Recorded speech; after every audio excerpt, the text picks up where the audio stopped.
apa kabar Anda hari ini? Senang sekali saya Melisa Gandasari bisa menjumpai Anda dalam program Bincang Sehat.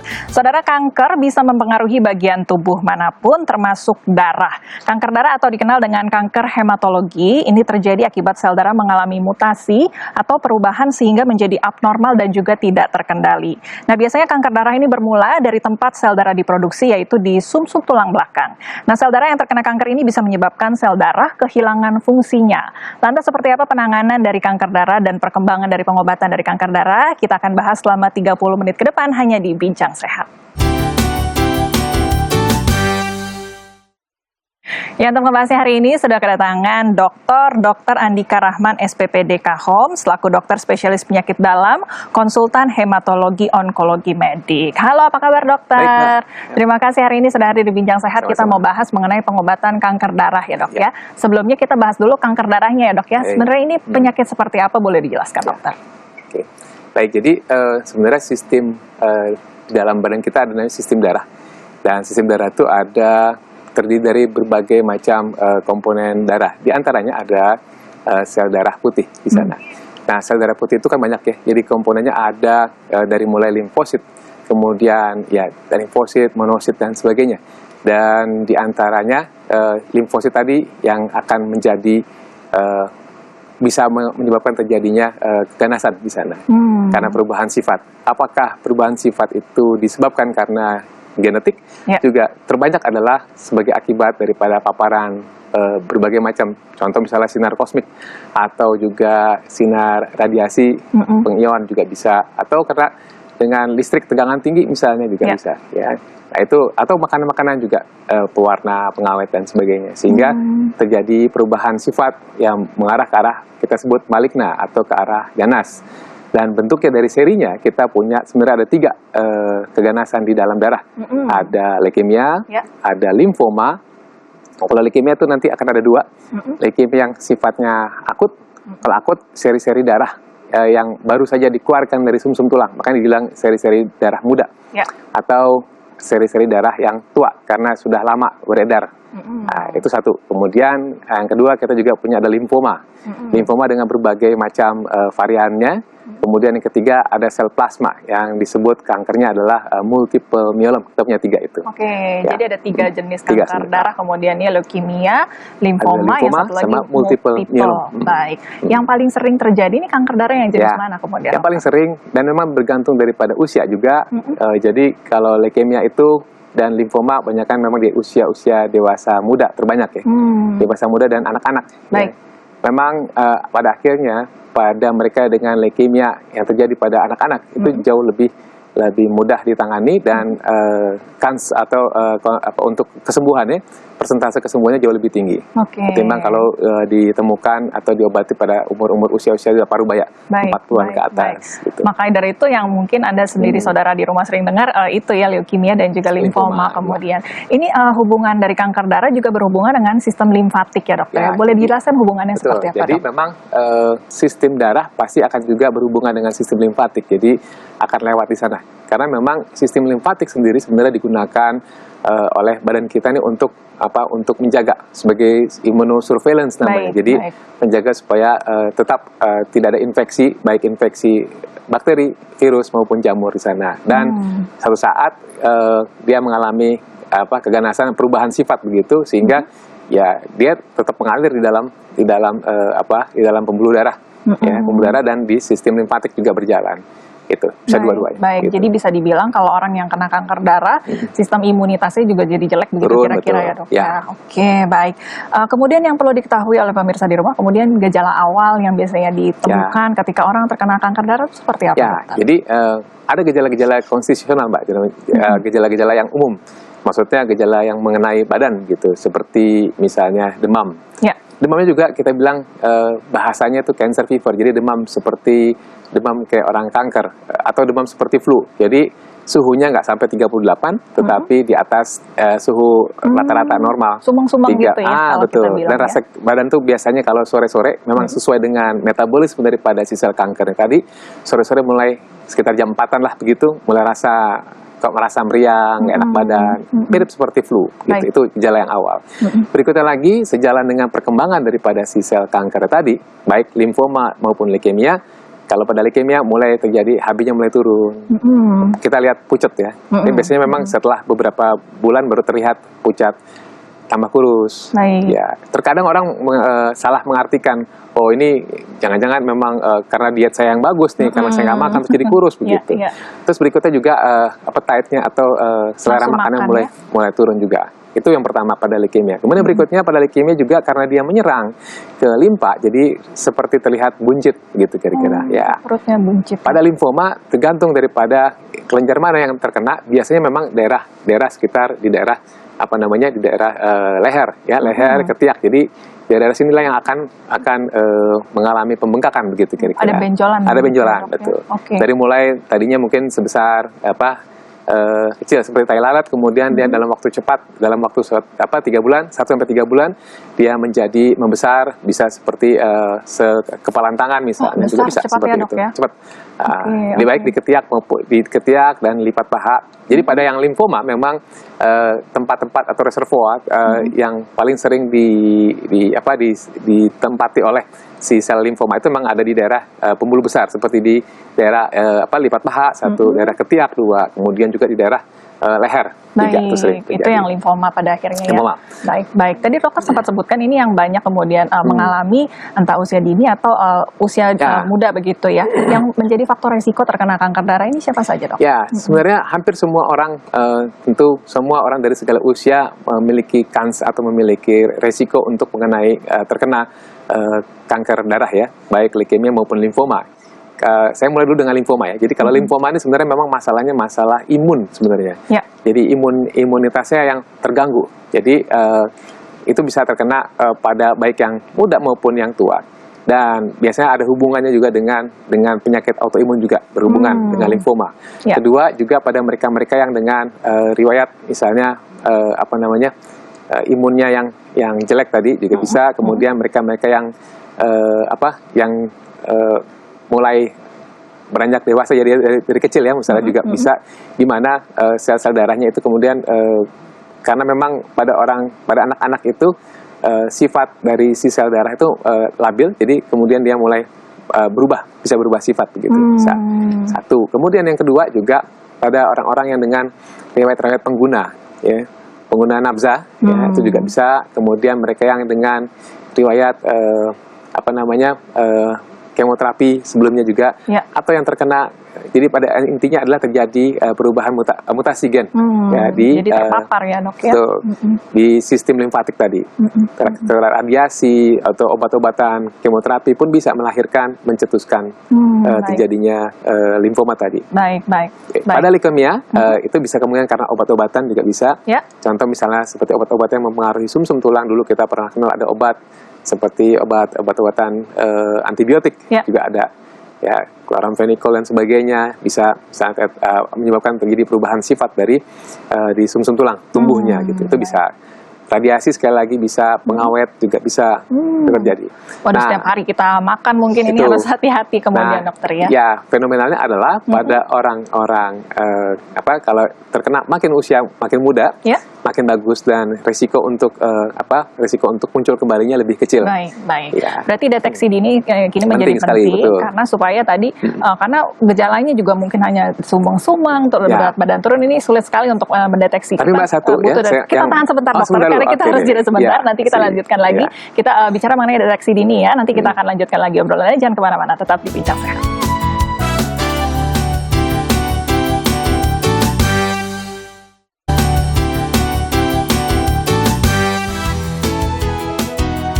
Ada kembali lagi di Bincang Sehat, saudara. Saya masih bersama dengan Dr. Andika Rahman, SPPDK Home, selaku dokter spesialis penyakit dalam konsultan hematologi onkologi medik. Kami sedang membahas seputar kanker darah dan juga pengobatannya. Tadi kita sudah bahas ya, dok, ya, mengenai seperti apa gejala awalnya, kemudian dan yang menjadi penting ini deteksi dini, karena tadi kalau bisa ditangani lebih awal, hasilnya menjadi lebih baik. Deteksi dini ini biasanya seperti apa, dok? Ya, jadi segera setelah pasien atau keluarga mengetahui ini mulai ada keluhan, lemesnya, pucatnya, dan makin buncit biasanya, serta tentu kalau anak-anak yang terkena itu mulai nggak nafsu makan dan melihat ada gangguan perkembangan, Nah, kemudian kan stepnya kan akan ke dokter anak atau ke dokter sampai akhirnya nanti ke dokter penyakit dalam gitu ya. Atau kalau memang pada yang dewasa pasti mereka akan ke dokter hematologi onkologi gitu. Nah, pertama yang dikerjakan adalah tentu pemeriksaan darah lengkap atau dengan tambahan dengan morfologi darah tepi.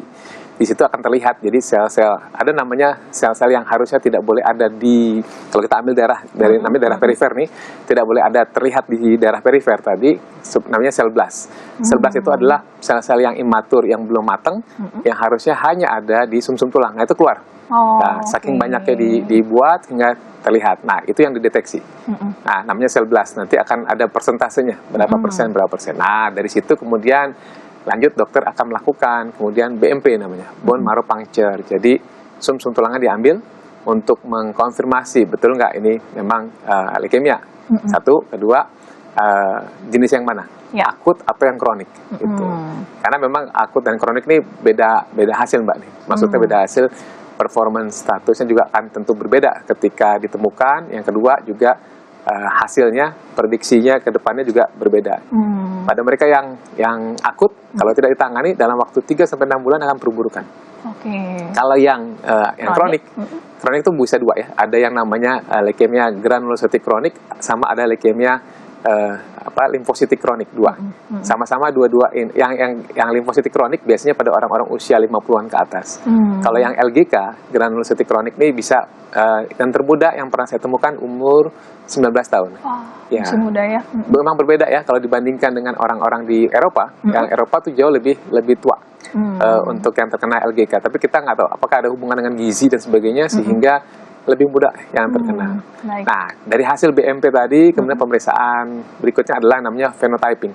Jadi menentukan secara dilihat dipulas dengan pemeriksaan imunohistokimia, ketahuan nih jenis yang mana. Apakah dia yang kronik atau yang akut, ya. Satu, kedua dari situ juga ketahuan.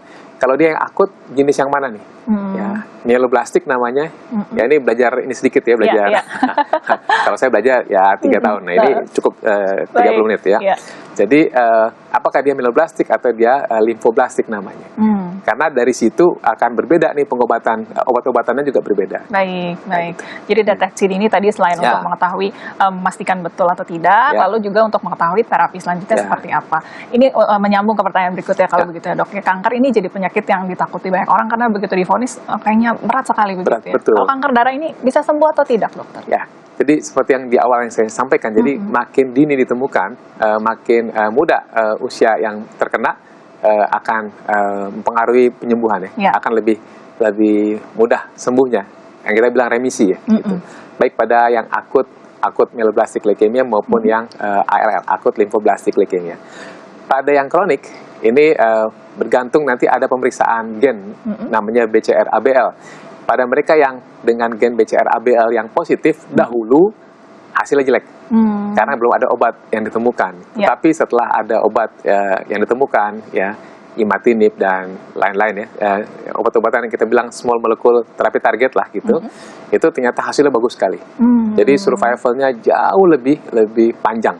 Dahulu untuk yang CML atau leukemia kronik tadi itu usianya kira-kira setahun yang akut, kemudian dia mengalami krisis blast kita bilang, ya, kemudian pasiennya dari sana kira-kira sekitar 2,5 tahunan untuk meninggal pasiennya. Baik.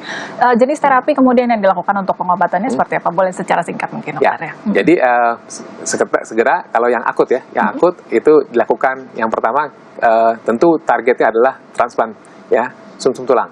Ya, autologus ya maksudnya dari keluarga atau dari keluarga biasanya dari keluarga langsung di dalam ruang imunitas menurun, nanti kita bahas sedikit ya.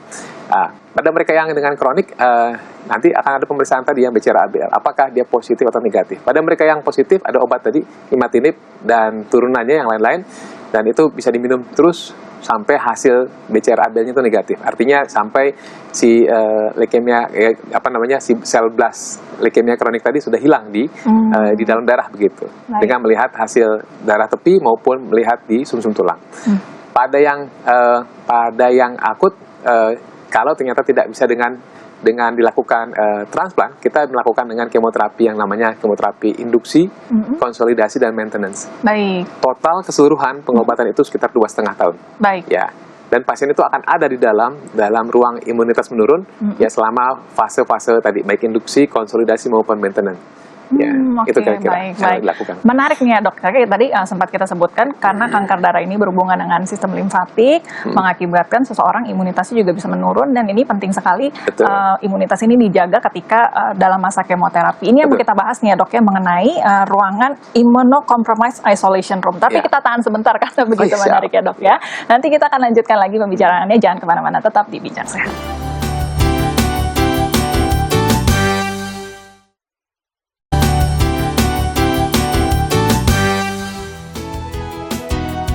Terima kasih saudara, Anda masih bersama dengan kami di Bincang Sehat. Kami masih membahas seputar kanker darah dan juga penanganannya. Kita lanjutkan lagi obrolannya ya dok ya. Tadi kita sempat tertahan nih membahas mengenai terapi untuk para penderita kanker darah kemudian. Salah satunya ini melalui kemoterapi. Ini panjang sekali pengobatannya, bisa 2,5 tahun kemudian dok ya. Boleh dijelaskan langkah-langkahnya kemudian dan mengapa tadi dibutuhkan ruang isolasi khusus? Boleh nanti kita bahas dokter. Ya Mbak, saya koreksi sedikit ya. Jadi memang 2,5 tahun itu bukan berarti dalam 2,5 tahun terus berada dalam ruangan. Baik. Jadi itu adalah fase-fasenya. Jadi induksi, kemudian dia setelah selesai, nanti dia istirahat dulu, kemudian dia maju ke konsolidasi, kemudian dia istirahat dulu, baru kemudian di maintenance. Total semuanya 2,5 tahun. Dan tindakan kemoterapi, baik induksi, konsolidasi maupun maintenance ini memang harus dilakukan di ruang imunitas menurun. Kenapa? Karena pada saat itu imun si pasien yang sedang dilakukan kemoterapi ini sangat jelek, ya, lebih jelek dari seorang bayi begitu kira-kira. Sehingga mudah sekali untuk terkena infeksi seperti misalnya jamur, misalnya, atau cacar juga bisa. Yang dahulu kita kebal, tapi ternyata begitu dia mengalami pengobatan, habis semua itu imunnya tidak ada lagi. Dan tapi memang ruang imunitas menurun ini tidak hanya untuk pasien-pasien untuk yang mengalami atau dilakukan kemoterapi saja. Pasien ini juga ruangan ini juga untuk transplantasi, kemudian juga untuk pasien-pasien dengan COVID juga bisa, pasien-pasien dengan riwayat infeksi SARS dan sebagainya memang membutuhkan isolasi. Tapi bedanya adalah kalau ruangan untuk imunitas menurun untuk pasien-pasien yang akan dilakukan kemoterapi, dalam hal ini leukemia, atau ada beberapa jenis limfoma yang juga harus diinduksi, itu ruangannya khusus. Jadi benar-benar steril, karena memang sedikit saja terkontaminasi, ini akan mengenai pasien ya, begitu kira-kira. Dan ruangan ini memang memiliki filter ya Mbak ya, jadi filter untuk udara ya dengan HEPA filter. Gitu. Baik. Kita kan tahu ada ruang ICU, ICCU begitu ya. Ini bedanya kemudian dengan ruang isolasi ini selain tadi lebih steril, apa kemudian? Ya, dia memang tekanannya tekanan negatif ya Mbak, jadi tarik keluar begitu kira-kira. Kemudian yang kedua tentu airnya juga di treat, ada water treatment sistemnya ada. Kemudian udaranya juga di treat juga sehingga satu arah keluarnya begitu sama. Kemudian juga ada HEPA filternya juga. Filter di mana akan menyaring udara sampai partikelnya ukuran mikron begitu kira-kira. Sehingga risiko si pasien yang mengalami aplasi. Aplasi itu artinya atidaplasi tumbuh, yang sumsum tulangnya tidak tumbuh selama pengobatan tadi, itu terjaga begitu kira-kira dari infeksi-infeksi bakteri, virus maupun jamur. Ini kemudian fasilitas ruang isolasi ini tidak begitu banyak ada di rumah sakit yang ada di Jakarta. Jadi memang masalahnya adalah untuk maintenance fasilitas ini memang tidak murah begitu, karena memang harus setiap waktu kita lakukan pengecekan apakah memang ada terkontaminasi tidak, bagaimana HEPA filternya mesti diganti dan sebagainya. Ya memang sophisticated lah. Jadi tapi memang harus ada ya gitu. Baik. Jadi dalam salah satu rangkaian pengobatan dari kanker darah, salah satu yang dibutuhkan adalah ruang isolasi khusus ini kemudian, dan tersedia kemudian di Eka Hospital ya. Jadi bagi mungkin pasien yang sedang mencari tempat untuk melakukan treatment untuk kanker darah ini pengobatannya, salah satunya ruang yang dibutuhkan ruang isolasi ini tersedia di Eka Hospital kemudian ya dokter ya.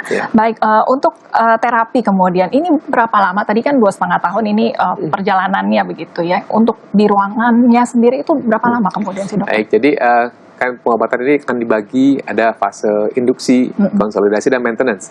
Jadi dalam fase induksi ini sebenarnya untuk kasus misalnya seperti akut myeloblastic leukemia atau lebih dikenal dengan AML, itu kira-kira memakan waktu yang pertama ada regimen namanya D3A7, jadi sebenarnya 7 hari. Ya, di atas kertas 7 hari pengobatan, tetapi fase aplasinya yang harus diterima oleh pasien itu bisa recovery-nya baru terjadi setelah 2 atau 3 minggu kemudian. Jadi total bisa sebulan, paling cepat. Kalau tidak ada infeksi, gitu, tidak mengalami infeksi.